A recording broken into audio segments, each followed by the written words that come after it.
ನಾನೇ ಕಳ್ಸಿದ್ದೀನಿ ವಾಪಸ್ಸು ತಗೋ ನೀನು OTP ಕೊಡು ನೀನು ಗ್ಯಾಸ್ ತಗೋ ನಿನ್ಗೆ ಯಾರು ಕೊಡಲ್ಲ ಅಂತ ಹೇಳ್ತಾ ಇಲ್ಲ.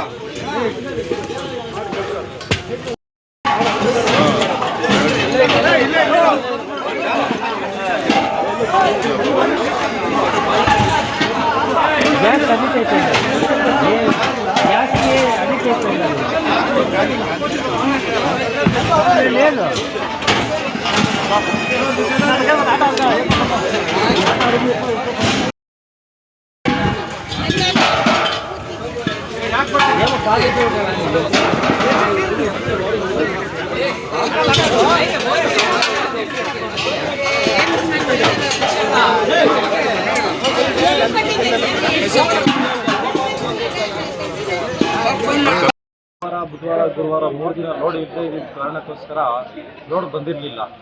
ಆಮೇಲೆ ಮೊನ್ನೆ ಒಂದು ಲೋಡ್ ಮಾಡಿಸಿ ನೆನ್ನೆ ಎಲ್ಲ ಡೆಲಿವರಿ ಕೊಡಿಸಿದ್ದೀವಿ.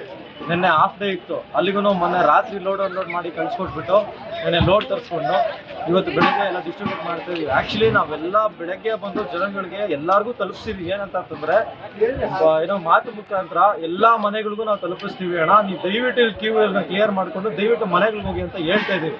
ಬಟ್ ಜನ ಏನು ಸಹಕಾರ ಮಾಡಿದ್ರು ಅಂತಂದ್ರೆ ನನಗೆ ಅಣ್ಣ ನಾವೇನು ಗಲಾಟೆ ಮಾಡಲ್ಲ, ನಾವೇನೂ ತೊಂದರೆ ಕೊಡಲ್ಲ, ದಯವಿಟ್ಟು ನಮ್ಗೆ ಇಲ್ಲ ಕೊಟ್ಬಿಡಿ. ಯಾಕೆಂತಂದರೆ 2 ವಾರದಿಂದ ಬುಕ್ಕಿಂಗ್ ಮಾಡಿ ನಾವು ಕಾಯ್ಕೊಂಡಿರೋರು ಇದ್ದೀವಿ.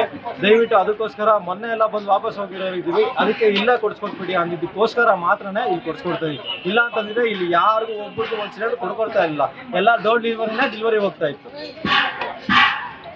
ಆಮೇಲೆ ದಯವಿಟ್ಟು ಜನನೂ ಅಷ್ಟೇ ಸಹಕಾರ ಮಾಡಬೇಕು. ಏನಕ್ಕೆ ಅಂತಂದ್ರೆ ಎಲ್ಲರೂ ಪ್ಯಾನಿಕ್ ಆಗ್ತಿದ್ರ, ಏನಕ್ಕೆ ಆಗ್ತಿದ್ರ ಅಂತ ನನಗೆ ಗೊತ್ತಾಗ್ತಾ ಇಲ್ಲ.